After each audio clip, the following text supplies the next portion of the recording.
So, all right, so I'm looking for this coke addict, gay guy all over Birmingham. And I'm like, where do I go?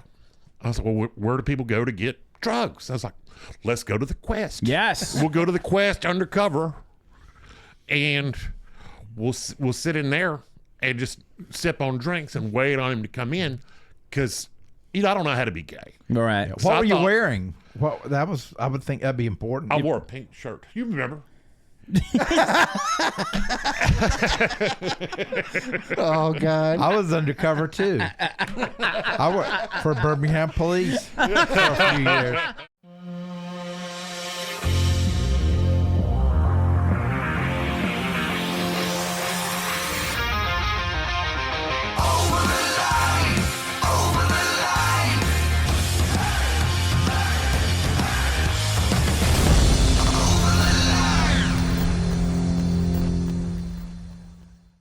Do you normally wear those glasses?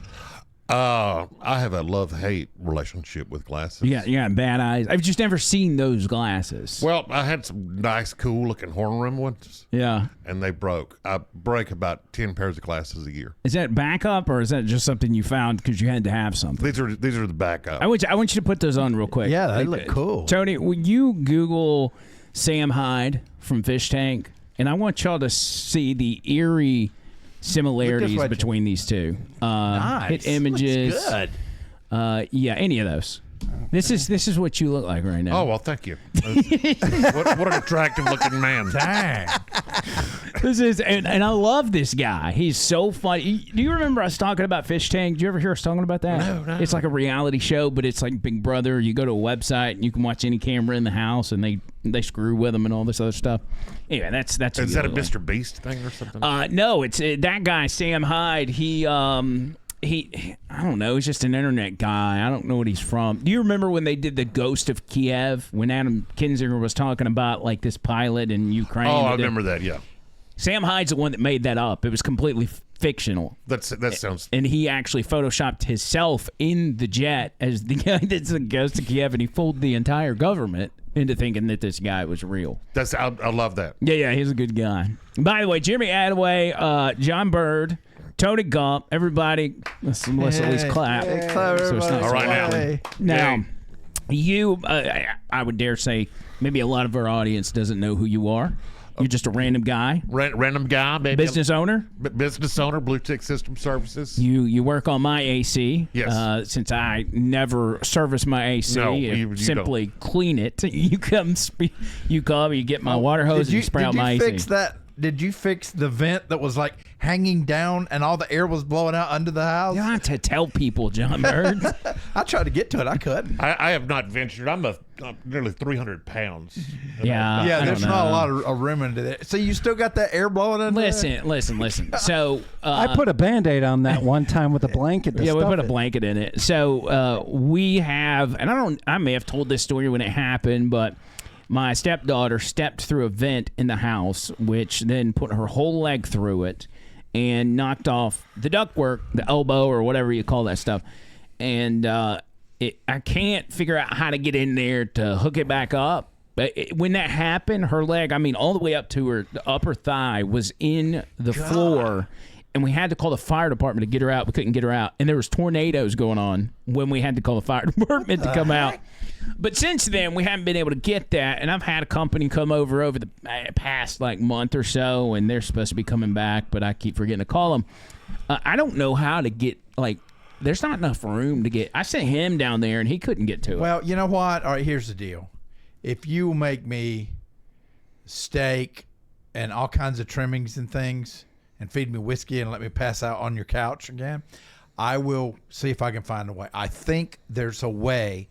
And now it's a long way around, but I think there's a way to get to there. That's bothered me for months. You think he can do that?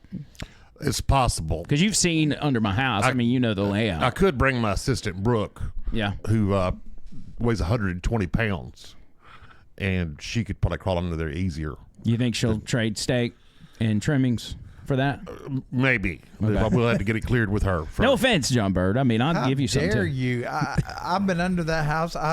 Oh my gosh! Listen, I'm just bargaining here. I got to figure out how to survive. Because I employ a woman because DEI? no, actually, men are horrible employees. Really? And they will talk back to you and Yeah. argue with you. That's true. And whereas a woman, she doesn't know anything about air conditioning, and they're gonna be like, "Hey, you go and do this." Sexist.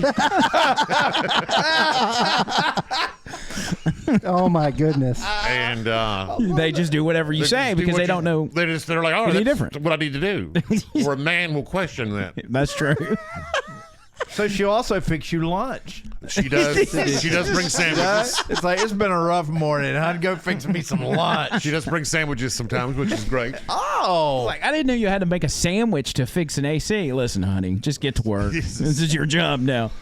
Yeah, that's good. I mean, it's a good theory. I mean, I would imagine that would be the recipe for a successful business. It is. Well, last year we were really rocking and rolling. This year, during the Biden economy, we're kind of struggling, but I'm ready for the election to get over with. Yeah. And Donald Trump to return to his rightful place in the White House. So you're confident that the HVAC business is back in business if Trump gets in office? Yeah. We'll have to shut everything down if Kamala Harris becomes. That's true. What are you gonna do? Like, you gonna shut your business down? What would you do under a Kamala presidency? Probably drive a truck. Off a cliff. Yeah. Okay, Yeah. me too. That's what I was thinking. You should join our commune. Yeah, we're probably going to have to do a commune deal. Kind of a pseudo-military commune. The whole idea of unrealized gains means that if you had a rental house and it went up in value and you didn't realize that gain, Yeah. they're just going to tax you for owning something. Well, imagine. Now, see, with that, you got to make sure if that's really going to happen, then go to appraisal school or do your courses and become an appraiser because you're going to make a killing That's true. being an appraiser. That's Oh, yeah. true.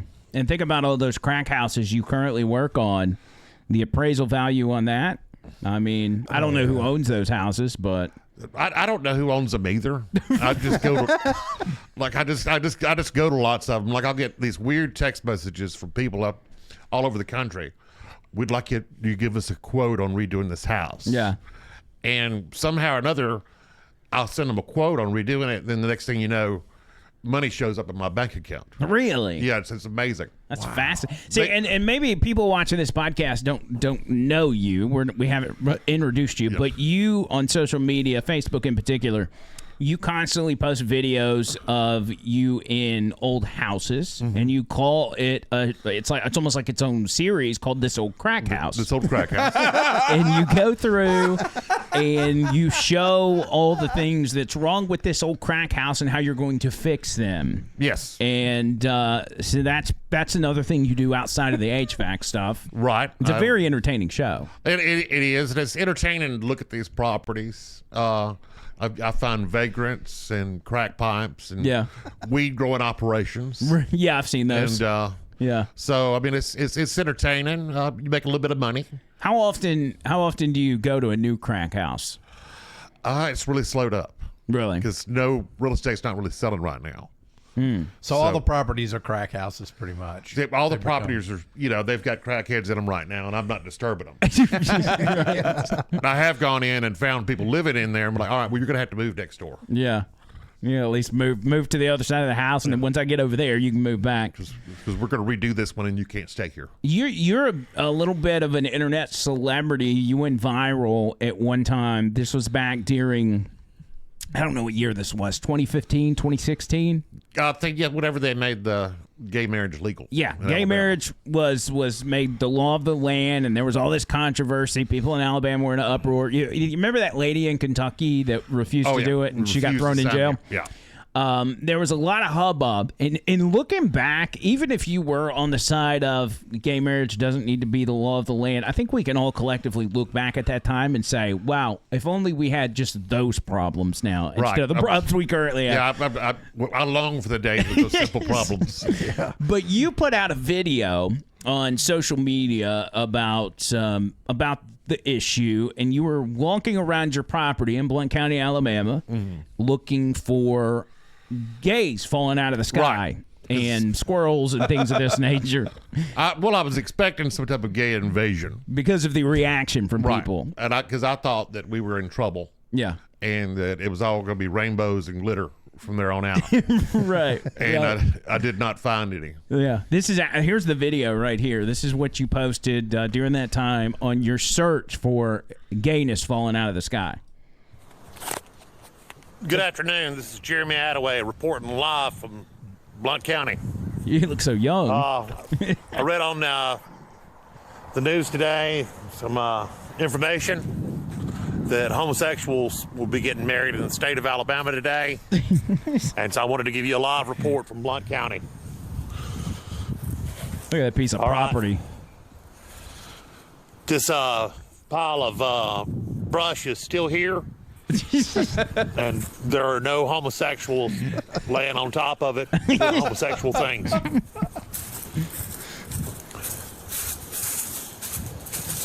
Uh-oh. None in the shed either. But we've got to check into this further. You got quite the collection. All right, we're back here at my pile of junk, and it's still here. No homosexuals laying around doing homosexual things back here. And so it looks like we're pretty safe here in Blount County, and we're not going to be subjected to any kind of plagues of homosexuals falling from the sky. So that's the report here from Blount County. Everything's pretty much still the same. Although I did see 2 squirrels earlier that were kind of suspect. So we should look into that further because it may be spread into the squirrel population. This is JT Addaway reporting for Redneck News. So is that where Redneck News was born? Yes. Because you do this old crack house now. It used to be a news report, Redneck News, reporting JT Addaway. I had just smoked a joint. And I was watching the news. And I was like, man, they're really freaking out about this. You're like, I could do that. Let me go out here and see if there's any gays out in the backyard. And so that video blows up, and everybody's talking about it. Do you remember a number of like how many people watched that? Well, millions, I'm sure. Yeah, I went to sleep, and it had been viewed like 700 times, and I thought, well, That's pretty good. That's pretty good. And then I got up the next day, and it had been viewed 200,000 times. Oh, my gosh. And I was like, my wife's like, what have you done? and so I think the final tally on the video ended up being about 4 million. It was the first to break that kind of viewership on Facebook. Well, and then everybody starts talking about it. People, political people, the Young Turks. Everybody knows the Young Turks. They've got a hold of it and started talking about it. Here's the video from that. The Young Turks talking about JT Addaway, Redneck News. If you listen to the GOP and even to Supreme Court justices, you might think that the legalization of same-sex marriage across the country could possibly signal an end to this fine civilization that we've worked so hard to set up. So the anchor of a show called Redneck News decided to do some investigating in his like, state dude, I'm just doing of Alabama. videos. It's a How much show, actual Redneck damage News. has already been done just with a few days of legal same-sex marriage. Let's watch. Syndicated show. This is Jeremy Addaway reporting live from Blount County. I read on the news today. It's so funny that they say it's a show, like syndicated show, Redneck News. Will be getting married in the state of Alabama today. You'd be surprised how many people thought this was serious. Blount County. All right. No homosexuals. This pile of brush is still here. Although the homosexuals can find something to do with these sticks. There are no homosexuals laying on top of it doing homosexual things. I love that. None in the shed either. But we've got to check into this further. All right, we're back here at my pile of junk, and it's still here. No homosexuals laying around doing homosexual things back here. Good. And so it looks like we're pretty safe here in Blount County, and we're not going to be subjected to any kind of plagues of homosexuals falling from the sky. So that's the report here from Blount County. The Young Turks talking about Blount County. Can you imagine? Although I did see 2 squirrels earlier that were kind of suspect. So we should look into that further because it may be spread into the squirrel population. This is JT Addaway reporting for Redneck News. Now, Wow. yes. Yes, everybody. Oh, yeah. Admit that when you heard Redneck News, you thought he was going to be on the other side. Yeah. Right? Who doesn't love this guy? His last name is Addaway. Okay, like Addaway! That's what I kept thinking throughout the video. And it's a perfect way to mock the people on the other side. What the hell is So going to happen on the next there you go. That's Right. that was your big Homosexuals appearance doing, on The Young Turks. The Young Turks. Well, some people thought that was serious. Yeah. And that I was out there seriously looking for gays. And so I got all these hate messages. Yeah. Then I got hate messages and death threats from the Klan. Really? Yeah. Wow. And a lot of other hateful people. That what did the Klan felt like you were sticking up for the gays and they were upset, or Yeah, like they felt like I was sticking up for the gays and they were upset. And But you're looking really, for them. yeah. I'm making fun of everybody. Like, listen here, Klansman, I'm looking for the gays. I was gonna bring them to you. I was gonna point them out. And but yeah, that I had gay people that thought I was really some ignorant redneck in Alabama. Yeah. So people in other parts of the world really think that Alabama, there's actually people that would go out in their yard looking for gays. Right. You're right. And start, you know, People don't understand parody. Apparently. no, satire is very dead. Yeah. And that's why we're comedy's dead in general, Yeah, it because is. people don't understand a lot. I feel like it's making a comeback though with stuff like Kill Tony and Yeah. some of these Netflix specials, the roast, like the roast of Tom Brady. I mean, if I watch something comedy wise and it makes me feel uncomfortable, that's a good thing. We all need to be feeling comfortable at some point, Right. Even if it's watching a Netflix special. Makes you feel something. Here's something. speaking of looking for gay people. Here's another gay guy. He's talking about you. You want to see what he has to say? Oh, yeah. Okay, go ahead. I'm not sure if you can tell, but this, He this is my gay. regular He's backdrop. very I know gay. it looks pretty similar, but I'm actually outside on the other side of the world. And no, it's not a green screen. Although that probably would have been a lot easier to do. Yeah. It would have taken me 30 hours to get here. Why don't you think of that first? Oh, The Sassy Scoop. Hey, I'm Josh Reimer, and this week I'm doing the Sassy Scoop from Bali. Last week in the United States of America, they took another overdue step forward as Alabama legally started recognizing and issuing same-sex marriage licenses. Well, one man in that state decided to do a little investigating to see what kind of havoc was being created where he lived due to this change in the law. And he posted a video of it on Facebook, which has since gone viral. Take a look. homosexuals will be getting married in the state of Yeah, Alabama. you can fast forward through some of this. I don't have to watch it the I third want to time. give you a live report from Blount County. This pile of that were kind of suspect. You know what? That's what I was worried about with this whole marriage equality thing. First it's the humans, and then it's just a slippery slope from there. But don't worry, Slippery it is slope. Alabama, so I'm sure somebody will shoot those happy squirrels in no time. So the guy in the video is Jeremy Addaway, and he posted it on his profile, but it spread well beyond just his friends. Now that it's received almost 1 million views and over 14,000 people have shared it. It highlights the ridiculous notion that opponents to marriage equality have with thinking that it's somehow going to have a negative impact on their lives. And it also shows that not everybody in Okay, Alabama we don't need a lecture. He's like, I think he said something about squirrels. I've been looking for nuts all day. So I'll let it. I have like the worst gaydar in America. I can't. I don't know if people are gay, Right. and I don't know when women are coming on to me. Yeah. Like we'll be somewhere. My wife and I'll be talking to somebody, and I think I'm having a normal conversation. And my wife will come over and be like, "Hey, he's gay,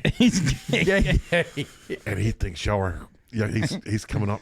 What? He thinks you're about to S&D with him. Yeah, Okay. and so I'm just so like my gaydar is completely Yeah. broken. Which we all love gay people, first of all. Everybody in this room. But a gaydar would be important, depending on what settings you find yourself in. Like if you want to go to the bar, a gaydar is important. If you want to go to the Quest, a gaydar is very important. Right. But if you don't have it, as long as you got a wingman or a wingwoman, Right. it But there are helps. two kinds of gaydar. Really? It goes both ways.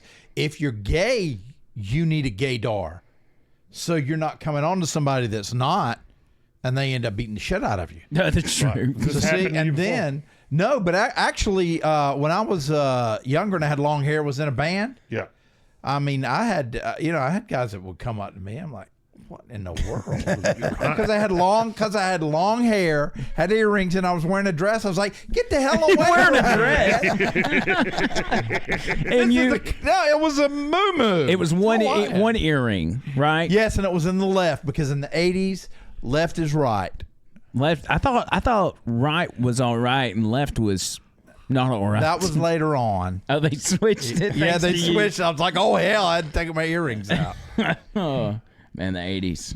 Weird time, man. Yeah. I mean, I don't remember it. I was 5 by 1990, but it seemed like a crazy time. Strange time. Can I stay on the squirrel front? Because I do want to talk a lot about you and some of your experiences because you've got some fascinating ones. But do y'all remember the story we did on the Wheel of Segments where the guy had the attack squirrel and he was feeding it meth? Yes. You remember that? Yes. We need to look that up because this guy was... I mean, when I do a Wheel of Segment story and it has that kind of impact on me for that period of time, something special about it.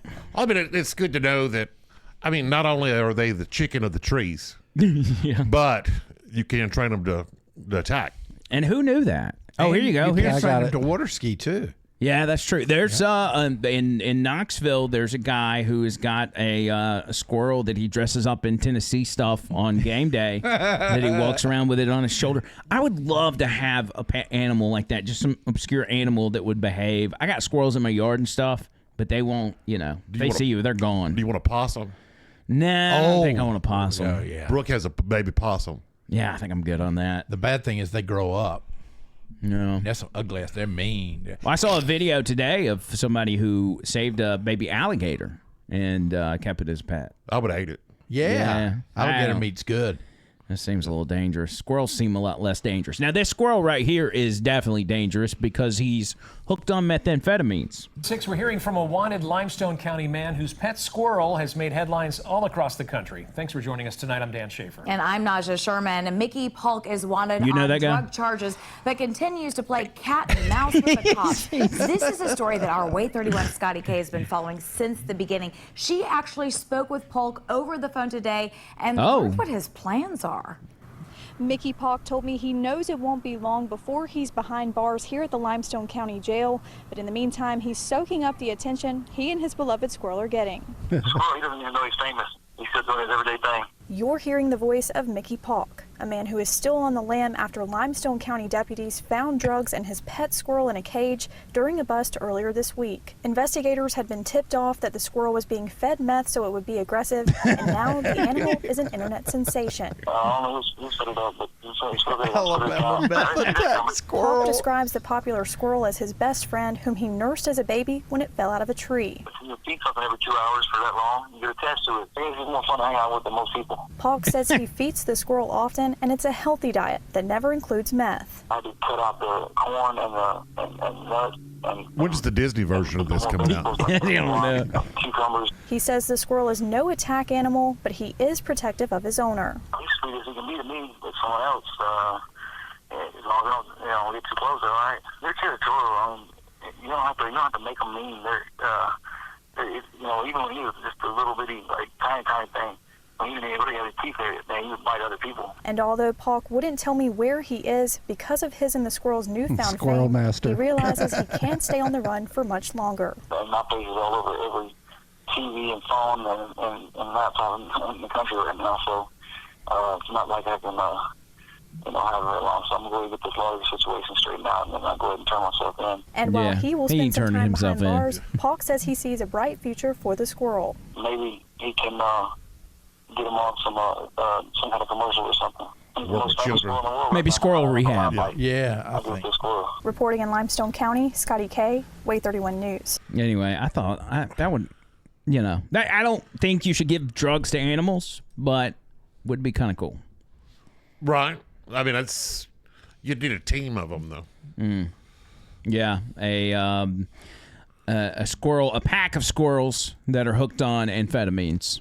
Or any drug for that matter. Got dreads and wearing leather jackets and everything. Yeah, like a gang, like a squirrel gang. Squirrel gang. So you, as we noted, this old crack house, blue tick systems, HVAC, You have done everything from working on an oil rig to being on a boat, like a boat captain, to being a bounty hunter. Bounty hunter. Worked in North Dakota and the frozen roads and the oil field up there. That's crazy. Tell us a story. Tell us the most fascinating story. From which line of work, though? Bounty. Your bounty, and then we'll do the captain. Well, I'd say that the greatest bounty I ever hunted was a guy named Bobby, and he had a $60,000 bond, and he had disappeared and not checked in, and it was 2 weeks until the bonding company had to pay $60,000. To Coleman County, and so they were like, "Hey, spend whatever money you need to find him. You find him, we'll give you $6,000." Okay. And so I didn't. So I got the file and I'm looking at it, and I look at all the names, and so I start going to those people, the people who had bonded him out. I go to those people's houses, and start questioning them. Right. And one thing that I saw was a theme was they were all gay. Okay. They were gay. Yeah. Like the guy on the There film. they were. Like, there they are. So your gaydar was working pretty well back then. Yeah. well, I know gay. Okay. It's just regular gay. You regular can't have a hard casual time. gay. Yeah. I can't pick up. Makes sense. Yeah, the glance. So, Turn away. so I was like, all right, we're looking for a gay guy. The gay guy. Like, and I thought he was going to be a gay guy. Yeah. And so, I'm looking for pictures of this guy. And so they showed me a picture of this guy. And he's just jacked up. Oh, no. He's a bear. He's a jacked up fella. He's a bear. He's a bear. He's definitely a top. And so, all right, so I'm looking for this coke addict, gay guy all over Birmingham. And I'm like, where do I go? I was like, well, where do people go to get drugs? I was like, let's go to the Quest. Yes. We'll go to the Quest undercover, and we'll sit in there and just sip on drinks and wait on him to come in, because I don't know how to be gay. All right. What were you wearing? Well, I would think that'd be important. I wore a pink shirt. You remember? Oh God! I was undercover too. I worked for Birmingham police for a few years. Undercover. You're lucky I didn't arrest your ass. That was so mean. Okay, so you're wearing a pink shirt. So I'm wearing this pink shirt, and I'm with Debo, who ended up being Lynham's roadie. Okay, yeah, I know him. I mean, I don't know him personally, but I've seen him. So me and Debo are in there, and we're trying to look gay. We're not doing a very good job of looking gay, because we don't know how to be gay. Right. But you got a pink shirt on. Right. So I got a pink shirt because I was a start. That's what I thought. Well, if I put this pink shirt on, they'll think I'm gay. Right. And so I'm sitting in there, and dudes are coming on to me, and because I thought it was like a rule or something somewhere. They're like, all right, all gays have to report to the Quest right. once a day to come in and get their gay tokens or something. And so I'm just in there waiting on this muscular dude. Yeah. For the first and only time in my life, I'm at a gay bar waiting on a muscular gay dude. You're right. So I can pick him up and take him somewhere. Right. So we waited. And then I started getting more information. And so I started going to places where these people had owned houses. Mm-hmm. And I wasn't sure if I was at the right place. Yeah. And Debo goes up to the garage door, and he pulls off this paper gay flag thing, and he goes, "This is the place." It's like we found a Scooby-Doo clue or something. Right. Yeah. Roll. So we as a bounty hunter, if you think somebody's in a house, you can just go in there. Okay, you don't have to knock, announce yourself. Well, it was an abandoned house. Okay. But you have different rules than police would have. Yes. Where police have to announce themselves. Yes. When you bond out of jail, you sign all those papers. You're basically signing over that burly men can beat you up and mace you. You're right. If you don't go to court. If you don't go to court. Okay. So we go in there, and we're looking around, and we can kind of tell he's in there. We just don't know where he is. There's no power in there. Yeah. We got our flashlights, and he's underneath the stairs. And so I lean down there, and I put my flashlight in there, and it's like, if I have to come in there and get you, I'm going to mace you, and we're going to beat you all the way to Coleman County. And so I maced him. Okay. So we went on and maced How long him. between when you said, if you don't come out, I'm going to mace you, and when you maced him? What was that time period? That was probably a time period of about 3 seconds. Okay. Okay. Because I'd already time to say anything. I'd already been at gay bars. Right. And I'm really mad at this guy. You were at wit's end. Yeah, I'm really mad at this guy because we spent a couple $100 on gas. Right. And I had to wear a Eating into pink your shirt. $6,000. Yeah. So I just went on and maced him, and he came out, and we took him to Coleman County Jail. What was his voice like? It was actually kind of, I would not have known he was a guy. Yeah. Oh, so big muscular guy, deep he voice. Didn't talk like this. No, not at all. Not at all. Just regular. Interesting. Yeah, but bounty hunting, like 1 minute, you're bored to death and you're searching the internet. You're finding little scraps of information about people, and the next you're sitting in the car and you get out and you got a shotgun in your face. And there's a methed out redneck in like in Coleman County, they've got little areas where people park little campers and stuff. And it's like a meth head village. Okay. In the middle of the woods. And so you could be in one of those and they'll be all methed out. Right. Bird, was that crazy. where you were telling me about where you go or whatever? Well, yeah, I was actually a bounty hunter for a while, and I was looking for a meth head. Yeah. Yeah, the village is especially at Christmas time. Yeah. Either They that or- decorate with all the needles that are strung up and everything. It's great. I was thinking maybe he'd find you sleeping in your car at that abandoned house. I wasn't sure. So, when it comes to bounty hunting, you're essentially going after people who got bailed out by a bonding company, Right. that told the bonding company, here's 10%. Yeah. I promise to show up to court. Now, explain how that works. If the bonding company, say the bail's $10,000, okay? So the bonding company has to put up the $10,000 at first. Yes. And then the inmate gives $1,000 to the bonding company. Yeah, the bonding company puts up 10%. a surety bond. So the bonding company's out of pocket right off the top. Does the court give the money back to the bonding company if the person shows up to court? If they can track them down later, they will get their money back. I mean, if they go on their own, the person just goes on their own to court like they're supposed to. Bonding company gets their money back. There is a legal mechanism for them to get their money back. Okay, and if they don't, then y'all hunt them down, and if y'all can take them back to the courts or the jail, then the bonding company gets. Okay, I just wondered how that worked. I figured that's how it was, but but the bonding company doesn't actually give them money. Not like real money. What kind of money? It's just a surety bond. It's a insurance that if they don't show up, we'll give you this money. Oh, so the bonding company does come out of pocket if y'all can't find the guy who doesn't show up to court. Okay. Well, that makes sense. Yeah, they'd have to do it that way, or else, and to get into that business, you'd have to start off with like $1 million a lot or more, of money. you know. Yeah. Well, that's not a bad business model, I don't think.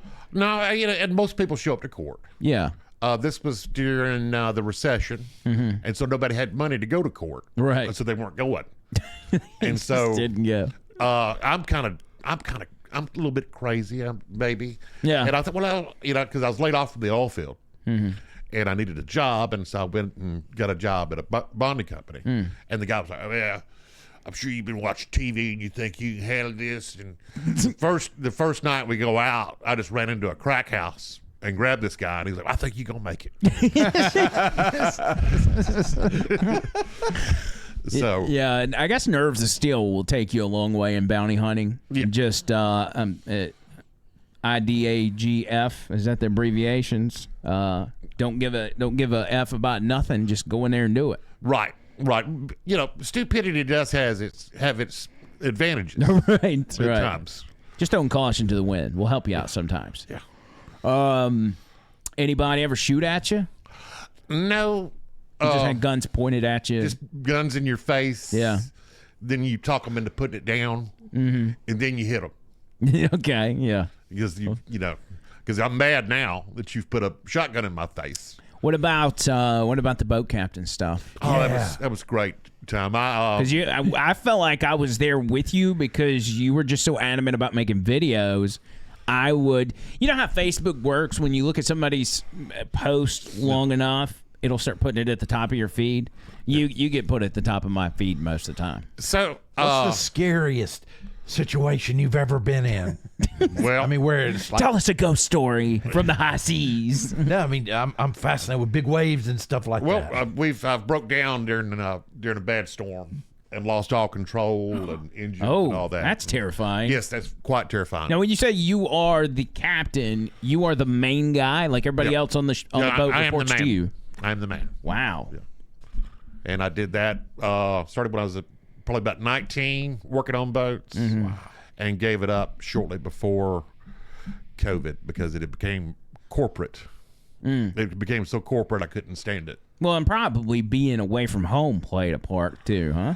Yeah, but I mean, here's the thing: you might work 6-8 months out of the year, and you've got all this time to take care of your yard, see your wife, eat nice dinners. So you got 4 months of vacation a year. Yeah, that's not too bad. But for 8 months, you're on the road, on the seas. You're at sea. Oof. And you're taking supplies to oil rigs. I worked with the Navy some. Went to the tongue of the ocean and did stuff with the Navy. What is the tongue of the ocean? What is that? It's in the Bahamas. It's like an inlet that's huge, and it's like 8,000 foot deep. Dang. Jeez. And the U.S. Navy has a base on Andros Island where some conspiracy theorists think that we've opened up a Stargate to a different dimension. That's not the Bermuda Triangle. No, that's north of there. Oh. Pull up a map. Let's see this. Let's see where this Stargate is. And what does it do? The Stargate? Tongue of the ocean, right? Tongue of the ocean. And surely if there was some sort of deal like that, Elon Musk would be involved, right? So is that what it looks like right there? Yeah. Tongue of the ocean. It's really beautiful. And I was on the Navy base, and we finished what we were supposed to go there and do with the U.S. Navy. And then we had like 3 days we sat there. And so I just went to the beach on the Navy base. Yeah. And it was like how rich people feel, because I'm on the beach in the Bahamas by myself. Yeah. Doing nothing. Like you own the island. Like I own the island. There was nobody out there. Fascinating. Man. It's actually a British base, but there's only 2 British people there. British. Really? Yeah. That's interesting. And the U.S. Navy does submarine operations. 8,000 feet deep. I mean, that's the one thing that I think is scary about being out in the ocean like that is the fact that there's an entire world underneath you that you don't know what's down there. Blind fish with lights on their heads and fangs and that crap. Accidentally fall in, they just rip you to shreds. You're done. Like, there's no pulling over and going to the gas station. Like, you are out there. So we went to Bermuda, and we had 2 submarines on the boat, or they're submersibles. The little plastic, they go down to like 1,000 feet. And you can kind of see around on the camera and all that. Bubble, yeah. And we took those all around Bermuda and shot a documentary with some English people. And that was fun. What'd you find down there? I launched the submarines all day long. I didn't get in the submarines. That was the scientists. Would you have? I would not have. I wouldn't either. Because I'm a 280-pound man. And they're made for 150-pound men. If you ain't going to fix my ductwork, you ain't going to get in that submarine. Right. I'm also a little bit claustrophobic. I'm way claustrophobic. Really? Me too. I think I am too. I don't know what it is. Like I can be watching something on TV, somebody crawling through a cave, and I'm like, oh my God, I have to change the channel. Yeah, you ever see that the guy that was climbing through, what do they call that when you're climbing through these little narrow... Spelunking. Spelunking. And the guy is going through the little crack, and then the top half of his body gets stuck in there, and his legs are hanging, and he just stays there until he dies. Yeah. I'm like, I saw the and it was animated. It wasn't actual footage of him. It was just an animation of what happened to him. I had to turn away. Yeah, it's a stupid hobby. That's awful. Could you imagine how miserable that is? Yeah, I died from a heart attack just because. Yeah, I'd have had a panic attack. Yeah. Before I even got in there, and I would have saved my life. What else did you do outside of bounty hunting, boat captain? Truck drove truck across. You were an ice road trucker? Well, no, I drove a flatbed truck because You're a flatbed trucker? in the oil field you get laid off all the time, Yeah. and so It's good money, but you don't know how long you're going to have the job. you could have it for 2 years and then be laid off for a year. Yeah. So I would drive flatbed trucks. People that work in the oil fields aren't very good at saving money. No, they're horrible at saving, but they don't save money at all. Okay. You spend every dime of that. Right. That's why you made it. Yeah, yeah. So I would drive a flatbed truck going back and forth California with steel, going back and forth to Indiana. And I hate driving a truck. I just want to share that with you because you've ever wondered what it's like to drive a truck. Yeah. It is the most boring, monotonous, miserable thing one could ever do. Plus, I got hemorrhoids while doing it. Yeah, that's not good at all. Yeah. And so... Bird, you ever had that? Hemorrhoids? Hemorrhoids? No, my buddy, it's just sometimes if I don't wipe good enough. Yeah, that's a problem too. So, oh yeah. So that's why I'm promoting bidets in American society. Yeah, we have bidets here. Yes. It's very It's important. amazing.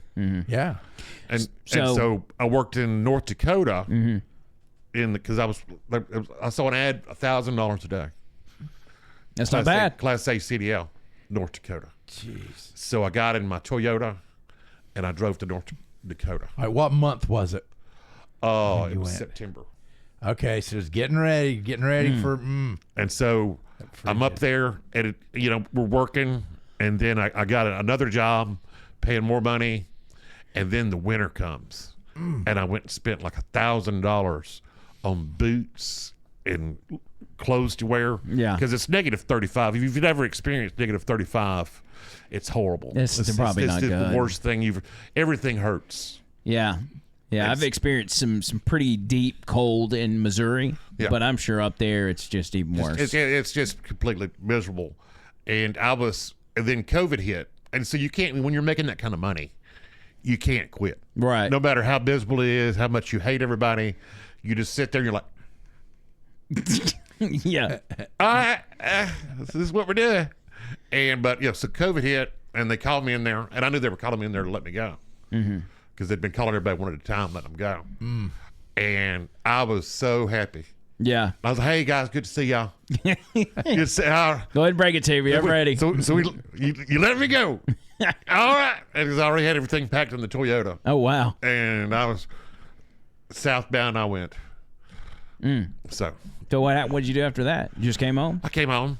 I sat and did a garden for a little bit. Started rearranging your junk pile out back. Yeah, cut grass. Hung out with my daughter. Yeah. We quit school together. Wait, what? Well, because I was homeschooling. Oh, my God. And I couldn't get her to do anything. And I was like, you know what? We'll just quit doing school together. Because Blunt County ain't sending me a check to do this. I ain't doing it. You don't like it. I don't like it. Let's just quit. We quit. And so we just watched cartoons. And then I went and got a job at a little plant, not making a lot of money, being a supervisor at a little plant where we dip stuff in hydrographics. Yeah. Interesting. And the people that worked there didn't make much money. And they had a very bad attitude and did not want to be there. Right. And so, I'm trying to motivate them to do their job. And then I find how much money they make, and I'm just like, I wouldn't do it either. Because they had like little trails built in all the boxes of inventory. Yeah. And then you get back there, and that's where they would be sitting there. They had chairs and stuff, and they'd be smoking pot. And they'd see me, they'd be like, "Oh, oh, don't even putting that out." Hey, what you forget, man? What you doing? So, and I was like, "Yeah, but just here in about 10 minutes, y'all go back out there. That way, just pretend like we're doing something. Just pretend like we're not." I gotta say, it's fascinating. You go from job to job like that, and we're not talking about you're hopping from retail store to retail store. We're talking about you're going from career to career to career. Like, I don't think a lot of people could do that. It's a lot of guts. There was a show when I was a little kid. It was called The Pretender. And so he was this really smart man. And he was, the first episode, he's in this hospital. And the woman goes, "Sir, are you a doctor?" And he goes, "I am today." And I thought, that's what I want to be when I grow up. A pretender. Somebody who's able to do anything. Yeah. So, yeah. That's it, man. That's the way to make it. Fake it till you make it, as they say. That's pretty good. You said on social media, I almost feel like you caused an uproar when you announced on social media that you were going to be on this podcast. Yes. And everybody started like, where's that? What's that? I got to see that. You said that you were going to expose all the secrets. All And the then secrets. All of a sudden, people on social media started sweating because they didn't know what that meant. Neither do we. Right. But I just, what kind of secrets do you got? Uh-oh, here we go. The secret. All right. This month, Blue Check System Services is running a fall special for $80. We'll come out and service your HVAC unit and make sure it's running and functioning properly. How about that? Yeah. That's the secret? Yeah, that's what I wanted to expose. Okay. Okay. Good. I'll actually Who's put the that head of this company? We need to get him. I will Expose. I'll put that out on the radio tomorrow. If John Bird will help me remember, I'm going to put the $80 special on the radio tomorrow. I also live in a town full of a cult. Yes. The cult owns most of the town. So, you're speaking of Church International, which we've, and Tony, I don't know if you can find anything on the internet about them that we can pull them up. We've talked about them before on the show. We actually did an entire episode. Yes, we did. Probably a year or so ago. And when we did that episode, one of their church members reached out to me and just gave me the what for. He was not happy. Said, take this episode down. You're going to burn in hell for it. And I didn't even say anything negative. I didn't say anything negative about it. I was just talking about how they were buying up all the property. Yeah. And that people were in an uproar. I don't live in Warrior, so I don't care. It's been a real estate boom. I'm really happy with what's going on. Some people are not happy about it. They're buying up all this real estate.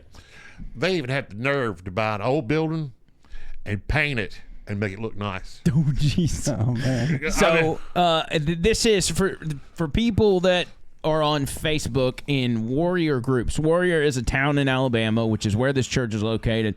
There are what's happening in pages. Yes. In Warrior, there's like 3 of them. Yes, because of the split. Yes, and they're the big split, the Civil War, the Facebook Civil War. It's kind of like, when Martin Luther, nailed his 99 Thesis. Right. So they split up. So what's happening in page, some are uncensored. Some are just strictly Church International talk. And that's all they talk about. Well, surprisingly enough, Warrior Anything Goes. That is the most anti Church International page. Yeah. You can say whatever you want on that page, where the other pages will censor you. And so ultimately, there's a lot of people, I don't know across the entire community what the vibe is, but on Facebook, the vibe is the people of that community do not like that church. So, all right, so recently, Mortimer Jordan Blue Devils, which is the high school for Warrior. All right, so they said something about the devil and being in a parade marching through town, but the name of Jesus was up above. And they've always been the Mortimer Jordan Blue Devils, right. And so that was a little weird. Don't get me wrong, Billy Ray Jesus and Church International. Yeah, pull him up too. What's his name? Robin Bullock? Robin, I think they're both named Robin Bullock. Yeah, it's a husband and wife, and they're both named Robin Bullock. Is one Robin, one No, Y? I think he's spelled the same. Yeah, there he is. This is him right here. And he believes, so he claims he goes to heaven, and like he's been there before. Yeah, he goes through the portal. And sweet guitar. And God lives in like a jelly bubble, and they're like gelatin, a big block of gelatin. Big block of gelatin. Yeah. But their services are a lot of him wearing leather jackets and leather hats, and he'll play the guitar and be like, Jesus, wow. It's got a real Southern rock vibe to it. Oh yeah. It's Leonard Skinner-ish. I think he left town like 30 years ago in a Yugo. Yeah. And he came back, and now he's rich as Kenneth Copeland. And I would love for him to give me some HVAC work. Right. That would be, you could do all their properties. Right. I would love for that to happen. You could, because you're one of the only people in that area that have stuck up for him that's not part of the church. And right. So I think he kind of owes you something. Well, they're out there. They're what they're doing is weird. Mm-hmm. I'll say it's weird. But they're not forcing anybody to do nothing. They give away toys at Christmas. Mm-hmm. They fixed up the town a lot. People are moving here from all over the country to Warrior and Hayden and buying houses. All over the world. Right. And So the property values are going up because Warrior is the safest city in Alabama. Is it really? Yeah. It is the safest city in Alabama. Interesting. But so the property values are going up. We've got great schools and great people, and I think he's helping that, especially what he's doing with the downtown area. So just as an overview for people that are watching that don't know this story, the church, or the guy that runs the church, has been buying up property all over town, and people are afraid that he's going to just buy the whole town and turn the whole town into his church. Well, he's having big events there. But he has gained a following that gets, hundreds of thousands on YouTube and on Facebook and everything else. And people from all over the world are not just watching, not just donating money, but are moving from California or New York to Warrior, uprooting their whole life, coming to Warrior, Alabama, just so they can be in the presence of that church. Right. And if you watch his, outside of the Jell-O thing, when you watch the services, it seems to be, at least last time I checked, it's two things. One, he's going after the people that are going after him and talking, fake news or whatever. But he's also hyper political. Yeah, like his politics are closely tied in with the religion. He loves Donald Trump. Yeah. So the property next to me got sold, and I was like, well, who's going to move next door to me? And so I'm riding by there, and I see California tags. Oh no! And a black woman. I'm like, oh my God, a liberal just moved next door to me. Because I didn't know. You just assume. I'm just assuming, and then I go over there and talk to her, and she's like, oh, we're praying to Jesus to get Trump back in the White House. It's gonna happen. I'm like, all right. I like this. She's not a liberal, but she's kind of loony. But I'll take this as opposed to a liberal, right? Because I already have a liberal neighbor, and I don't need another one. Wait, you do? Yeah. What's their deal? What's their story? They're just a liberal. I bet his house is on the left. Sorry. That happened. Do you have interactions with him? My liberal neighbor? Right. Yes. And pleasant, hostile?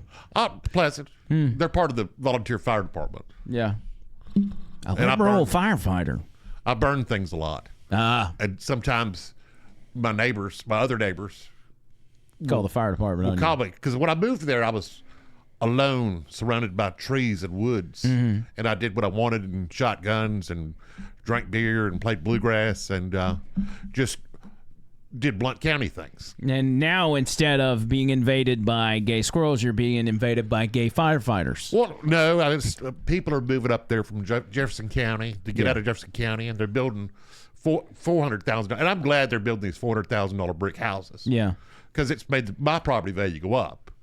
But, they'll complain about the noise. They'll complain about my dogs. They'll complain about me being a redneck. Right. And it's just like... Complain about your TV show broadcast, doing redneck news in the middle of the night.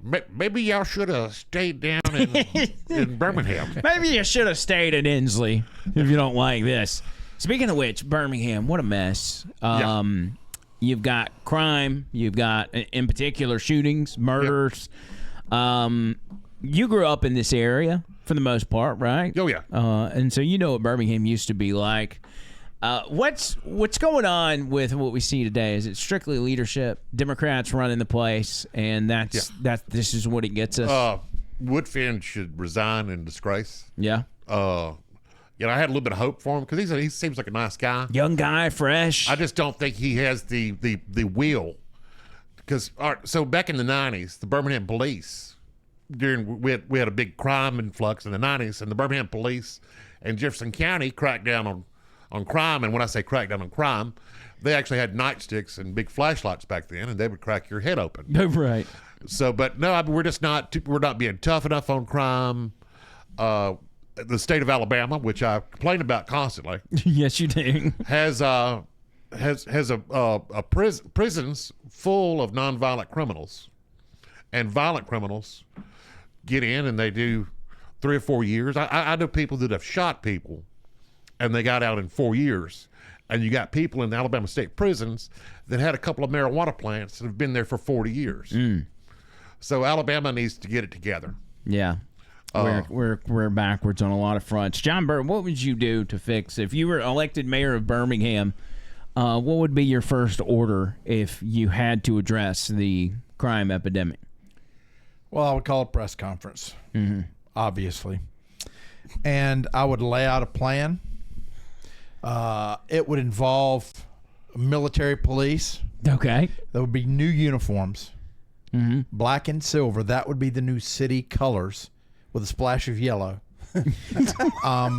The vehicles would probably be, I'm a fan of Mustangs, so they would be Mustangs with armor, sort of like Mad Max-ish. Yeah. So I think that we would need to take over the city. We would need to become a legal gang. Okay. Okay? So my police gang. That's basically what the police are.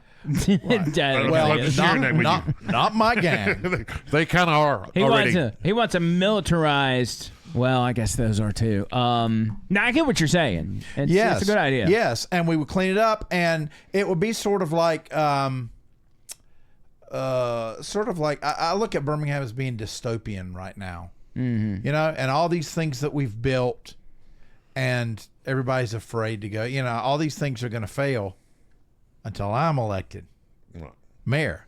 Now, I'm going to have a special car like the Pope Mobile. Yeah. Where I'm going to be riding up here and there'll be a big bubble. Yeah. So, you know, my thing would be, if you don't want to get shot, get the hell out of Birmingham. Or get your own Pope Mobile. Yeah. With the bulletproof glass. Yeah. So, I mean, I'd just say, you know, take rubber bullets, you know. Right. But, you know, I just say take them out. Just take them out. We'll find a pauper's graveyard somewhere and bury them. Or we can burn them. We can get, you know what? I'll build a crematorium. We'll get rid of the bodies. We'll get rid of all the bad ones.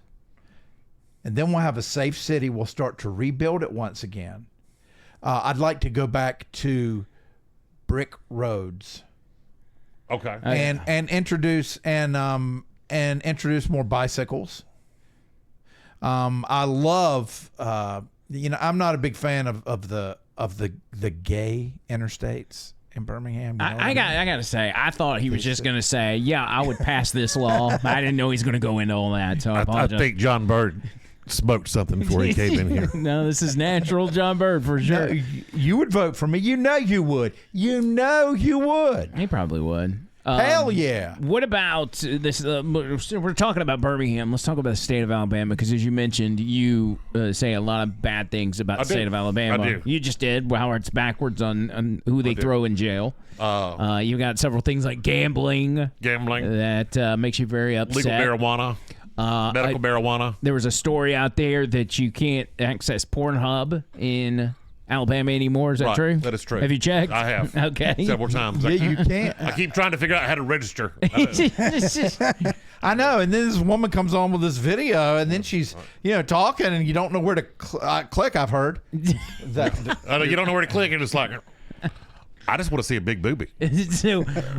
But what is the? I didn't actually go into the story. So what's the deal? They've just blocked access from anybody trying to access that site in Alabama, or you have to verify your age, which means you have to put in your name and email your social address. security number. So now, not only are you looking at kinky stuff on the internet, but it's registered under your name. Yes. But what is interesting, I found out through my investigation that you cannot register with Pornhub. They have pulled access. That's what I heard. That's why you can't do it. Is that why I'm not finding the register button? Yes, that's it. It's completely gone in Alabama. You know, so I mean, they're like, you know what? Screw you. You're gonna have to use a VPN or something. But yeah, that would be bad if you had to go in and put your take a picture of your driver's license or whatever. It's like the people that were doing the Ashley Madison stuff, and remember that got hacked, and all these marriages were ruined.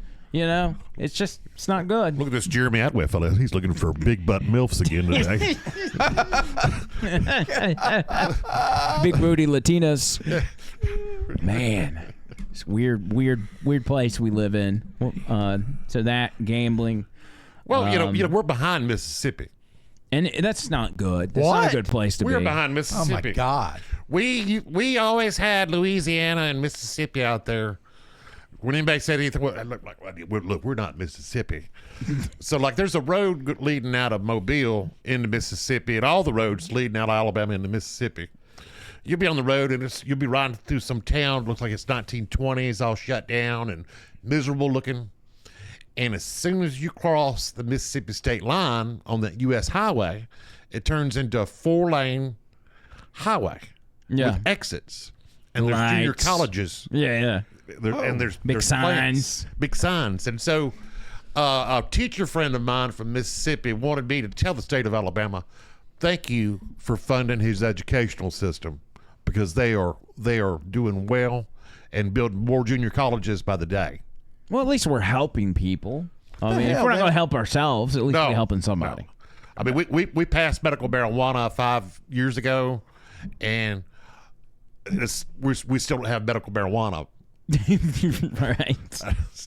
Do you think it has anything to do with a certain person of a certain age in a certain office in Alabama? Yes, and I think it does. I think the Baptists and all those people that have been down in Montgomery for all these years that have during their tenure as our state representatives, the state of Alabama has deteriorated into nearly a third world country. I think it is their fault.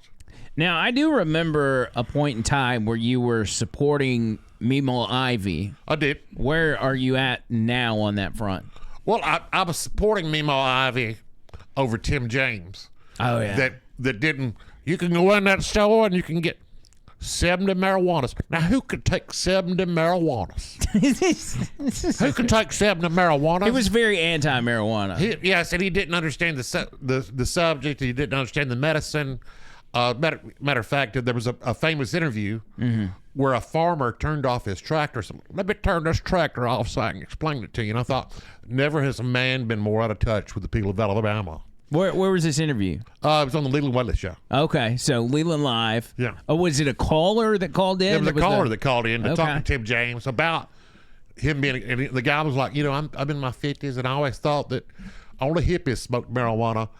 And he said, and I had to, he said, I was going through some depression, and I tried it, and it's really saved my life. And I really wish you'd rethink what you're and I thought, Tim James is out of touch with Alabama. What was his response? He was like, he wanted to brush it off. He's like, there's studies, and I'm sure, well, I don't know what studies he's done. There's studies. Who said a study? Because everybody was calling in like, hey, yes, this medicine does help people. Yeah. This medicine does help people. Because marijuana is medicine. Yeah, it is. I agree to that. No, it's not. It's the devil's weed. The devil's lettuce, you mean? Yeah. So, no, it's the devil's weed. I call it. So, but I'm hoping that Tim James doesn't try to run for office again. Yeah. And if he does, we'll just get him on the Leland show again, because he seems to shoot his stuff in the foot. Yeah, we'll just put a stop to that real quick. Yeah. Just get him on the radio. Why don't you tell us some stuff, Tim? I don't like bringing politicians on the radio because, the guidelines, I guess, election laws, if you bring on one, you got to bring on their opponents. If they ask, you don't have to, but if they come to you and say, I want to be on your show, and I want the same amount of time. And we've got some pretty embarrassing politicians here in the state of Alabama. Yeah. See, Roy Moore. Just steer away from that. What did you think about that? You were very anti-Roy Moore. I am. During, what was that, 2018? Anytime he's ran. Or anytime he's run. But the last one was 2018. Yeah. And he was up against a Democrat, Doug Jones. Yeah. And he lost that race. A Democrat won a Senate seat in the state of Alabama. If you were on the losing end of that, that is not a resume builder whatsoever. No. I just... And I've got friends that are on the left that live in Birmingham that go and vote purposely in Alabama primaries for Republicans. For the other side, yeah. For the most embarrassing, dumbest individual we've put forward. Right. Like, oh, it's Roy Moore. Here we go. Yeah, he was not a good pick for the Republicans. They should have gone a different route. Who else was in the primary on that one? Do you remember? I think it was some nobodies, and Roy Moore had the most name recognition. Well, and plus the Baptists gave him money. Yeah, it was a bad situation. Because we had one person call in and said, yeah, Roy Moore used to come to the Gadsden football games or whatever. And he'd come in and he'd be in overalls and no shirt under it. And he'd go over here and start talking to the little girls and all that. I personally didn't believe that stuff, but that doesn't change the fact that Roy Moore's not the guy for the job. Doesn't seem like a Roy Moore kind of thing. Because all the other stories about Roy Moore, like especially when he was in the military, I think his own men wanted to, throw a grenade underneath him. He slept on sandbags. Is he the Republicans' version of Tim Walz? Probably. Yeah. I think his son, Roy Moore's son, I know we're not supposed to bring up but Roy Moore was wanting to give us a moral lesson when he clearly failed to give his son a moral lesson. What was his deal with his son? Oh, his son was getting arrested for Xanaxes, and then the charges would disappear. Yeah. Then he'd get arrested again for more Xanaxes and pain pills, and the charges would disappear. That old gag. Yeah. That goes. Yeah. Have you ever experienced, and I know you listen to the radio show, but I also know you're busy and you don't get to hear it often. Did you ever hear any of our Angry Shakespeare experiments? I have not. So Angry Shakespeare was something that started with a book that was written by Angry Carey. And you know Angry Carey? Yes. He wrote a book called True Love and Madden, and it was about a guy who ended up in the hood, a white guy that ended up in the hood and ended up linking up with, just different people that were different than him. And fascinating story. He ends up, putting his life together by playing the video game Madden. Don't ask how all that plays out. But we took that book and got John Bird to read excerpts out of it in a Shakespearean style. We went through the whole book. And once we were done with it, we got to find a way to keep this bit going. Right.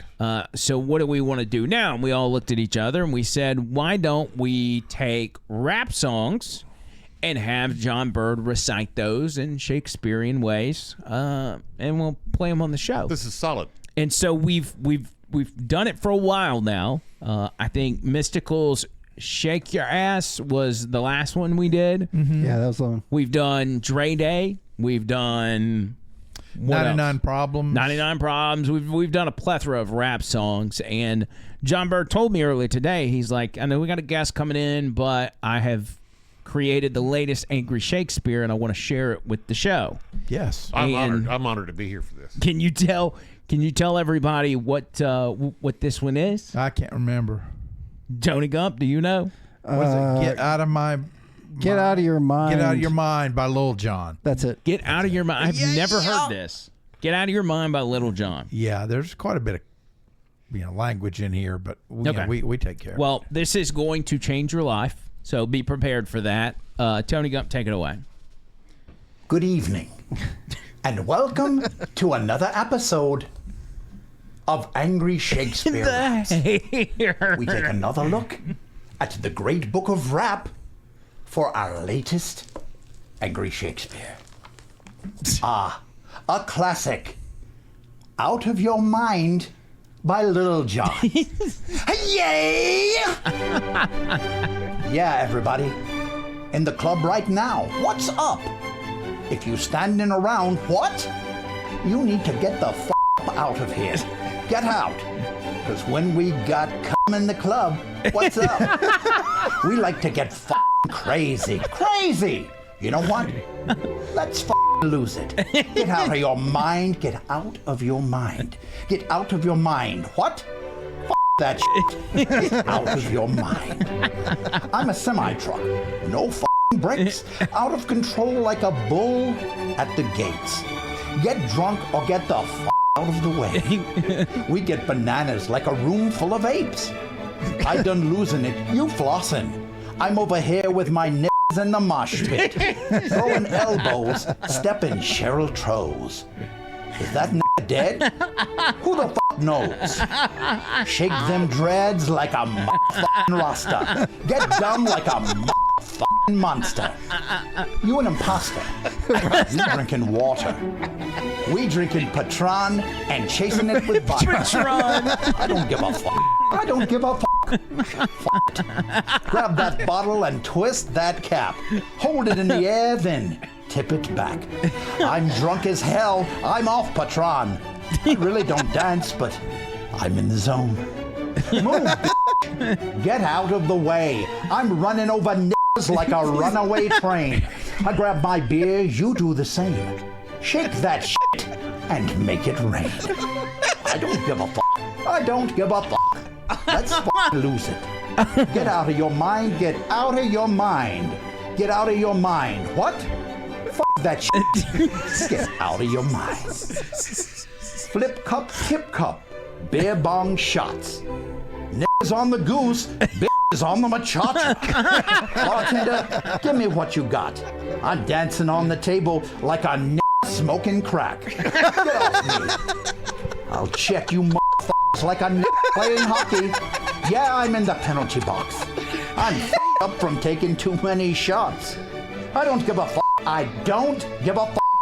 Get out of your mind. Get out of your mind. Get out of your mind. What? Fuck that shit. Get out of your mind. Wow. Wow. Another absolute banger. So that was the long explanation of what Angry Shakespeare is. That was a little different than The Tempest. Yes, it was. Yeah, it was. I mean, I think gangster rap, it gets a bad rap. Yeah. You know, as it were. This, to me, it brings it to the masses. Right. You know, I think that as far as literature goes, you know, I thought about Angry Carrie's book, and this seemed to be a natural extension.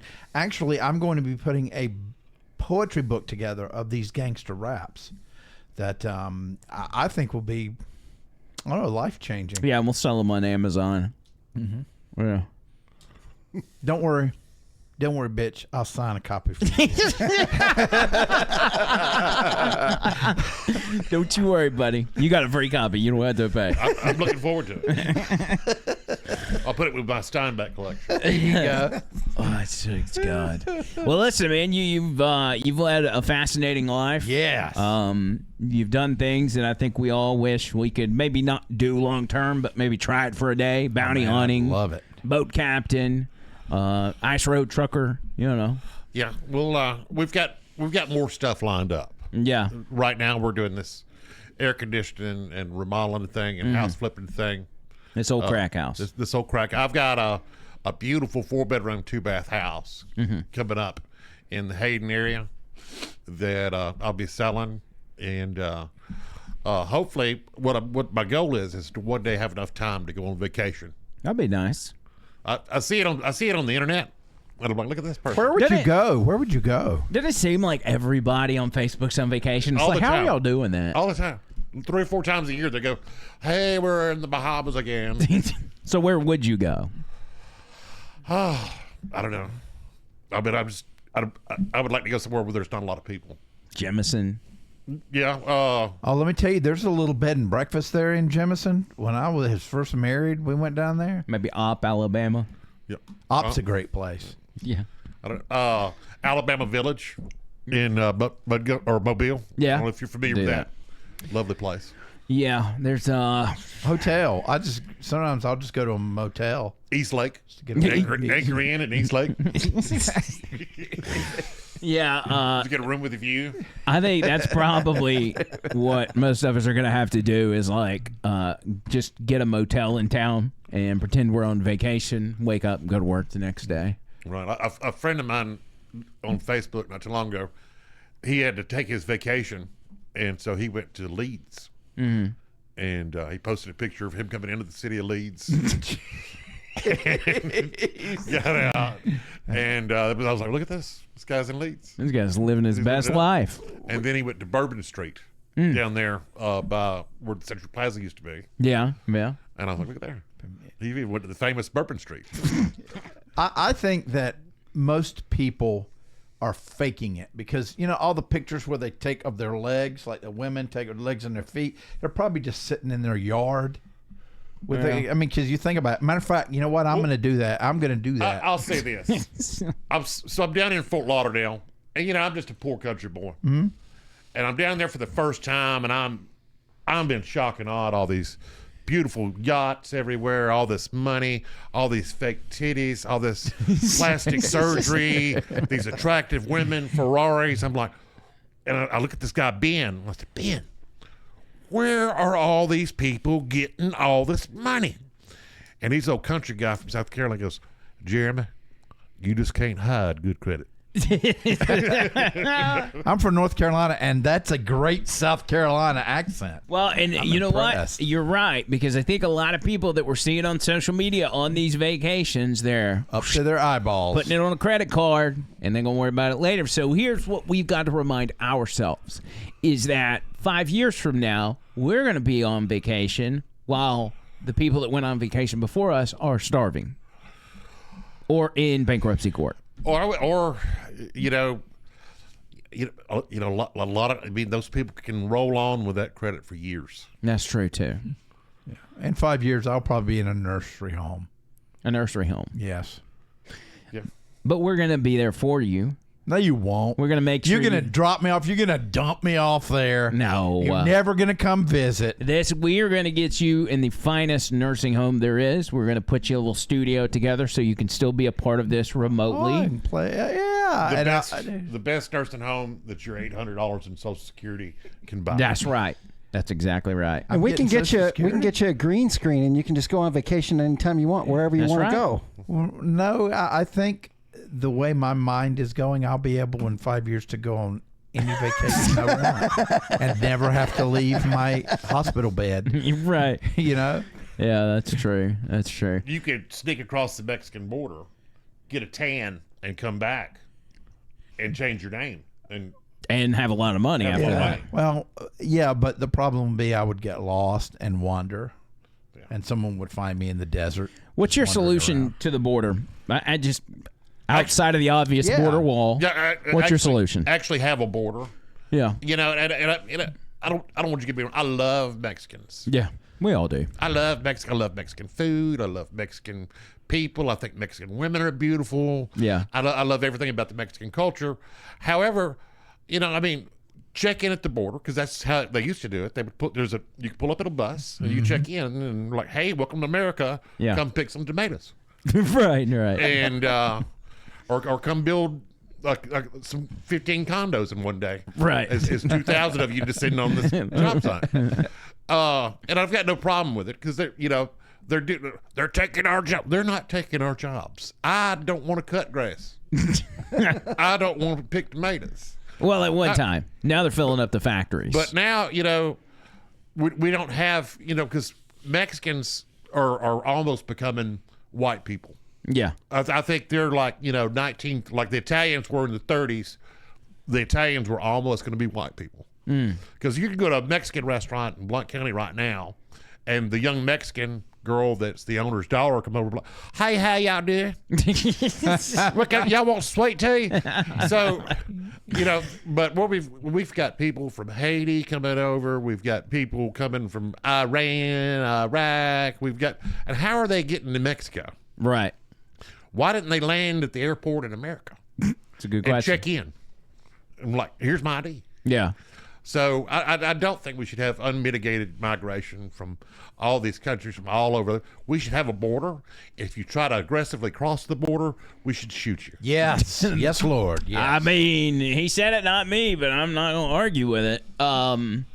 Chances of Donald Trump winning this election, I think you probably agree, like we do, that this was theft, grand theft auto in 2020, if you will. What do you think the chances are coming up this November? I think they're great. I think a lot of what we're seeing in the media, as far as them thinking that or saying Kamala's going to win, is all fluff, and they're trying to get their base excited. But then, you know, I mean, you get like the Oprah interview. You could tell Oprah was like, "Oh my God!" Right?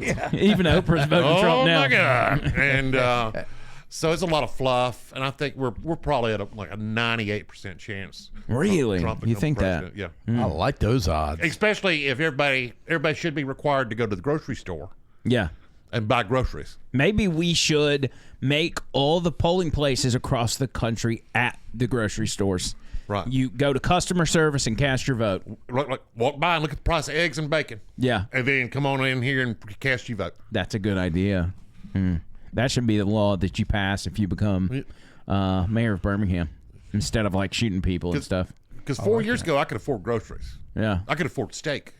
And we've been eating a lot of chicken. Yeah. And I used to, I'd go and buy chicken thighs, and they were giving them away. Take these chicken fries. Right. Thighs. And so now everybody's poor. The price of chicken thighs is going up. And wings. My God. my Lord. What happened to wings? You basically got to be on food stamps to be able to afford groceries at this point. Or, there's several food banks by my house, and I'll ride by there, and that line gets longer and longer every week. Mm-hmm. And it's sad because you could look at those people and tell they go to work and they work hard. Yeah. But they still just can't quite feed their family, and they're having to go get a handout. And there's no shame in that.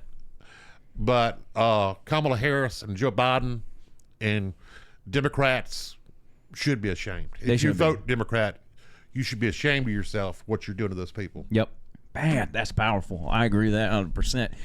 So what we do when we get out of here, we go around the table, we do final words. And so everybody kind of says their piece to the audience and say, this is what I want to leave you with. It could be an inspirational quote. You could say, Black Lives Matter, or you could tell a dirty joke. However you want to do that. So think about that for a minute. We'll go to Tony Gump for his final words.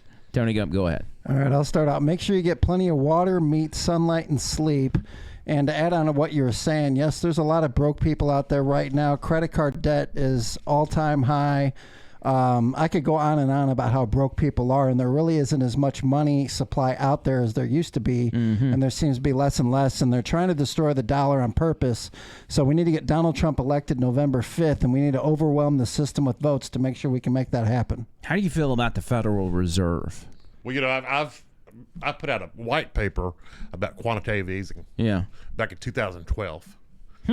Really? Yeah, and a lot of the information, the M2 and the M3 numbers, now the Federal Reserve's not even giving those numbers out. Right. You're going to have to trust us. Yeah. So Tony knows that well. Oh, yeah, they'll never audit the Fed. There's too much quantitative easing, as they call it, or print-free money, Final words, JT Addaway from Redneck News in this old crack house. I said that I was going to come on here and give out all the secrets. For everybody who I have secrets about, if you watch this worrying I was going to give out your secrets, just know this was a trial run. Damn. He just put him on notice. I like that. And don't worry, if we need to bring him back, we'll do it. We're not afraid. I got this feeling I never want to owe him any money. I don't know why I get that. No, you get the old bounty hunter, Jeremy Addaway, back out on the streets. John Bird, final words, my friend. If you ever come to my house, don't walk on the back deck because it's rotted. And my landlord, I love him and all that, but he won't fix it. And I can't sit out there and enjoy the weather. So I may be making a move. I just wanted to let everybody know that, because you've got to, you got to move forward in life. I was stagnant for many years. I lived in my car. I lived in a basement. You always have to move forward. Don't remain stagnant. It's very important. Things are going to change in your life. There's nothing you can do about that. You don't want them to stay the same. Also, if anybody has a really good deal on a 2017 or newer vehicle, for God's sake, let me know, because my piece of shit is barely running. So if you would just, you can message me on Facebook. Hell, call into the show. I'll beg. For God's sake, I need a car. Andrew got a car. He got an iPhone freaking 16 for free. You know what I got?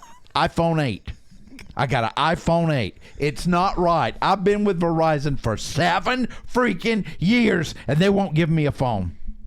But I digress. God bless America. This is why we do final words.